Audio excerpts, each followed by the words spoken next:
لو ابنك بيعلي صوته عليكي يبقى في حاجة غلط انتي بتعمليها من غير ما تاخدي بالك. فعلا الكلام ده صعب بس لازم يتقال. الطفل اللي بيعلي صوته على مامته مش طفل قليل الأدب، هو طفل اتعلم ان الصوت العالي هو الطريقة الوحيدة اللي حد هيسمعه بيها. كل مرة بتزعقي فيها ابنك بيتعلم ان الصوت العالي هو اسلوب التواصل الطبيعي. يعني ايه الكلام ده؟ يعني انتي من غير ما تقصدي بتعلميه يعلي صوته عليكي. الطفل مش بيتربى بالكلام، الطفل بيتربى باللي بيشوفه كل يوم. لو انتي بتقولي له ما تعليش صوتك وانتي اصلا صوتك عالي، هو مش هيسمع كلامك، هو هيقلدك بس. ابنك مش ضدك، ابنك بيقلدك. طب تعملي ايه؟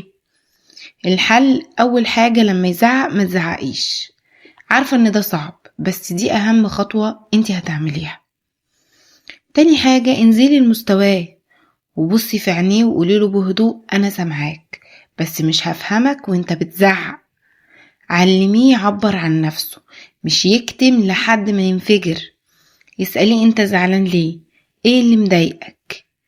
كافئي الهدوء وحتى لو هو هدوء بسيط جدا.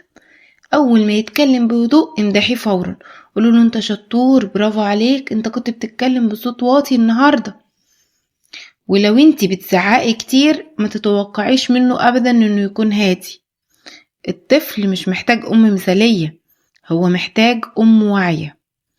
افتكري دايما لو علمتيه الصوت العالي هيعلي صوته عليكي طول الوقت، بس لو علمتيه الاحترام هتشوفيه بيرد عليكي بأدب حتى وهو زعلان. الطريقة اللي بتتكلمي بيها مع ابنك النهاردة هي نفس الطريقة اللي هيكلمك بيها بكرة. قولولي في التعليقات بتتعاملوا ازاي مع أطفالكم وايه اللي استفدتوه من الفيديو ده.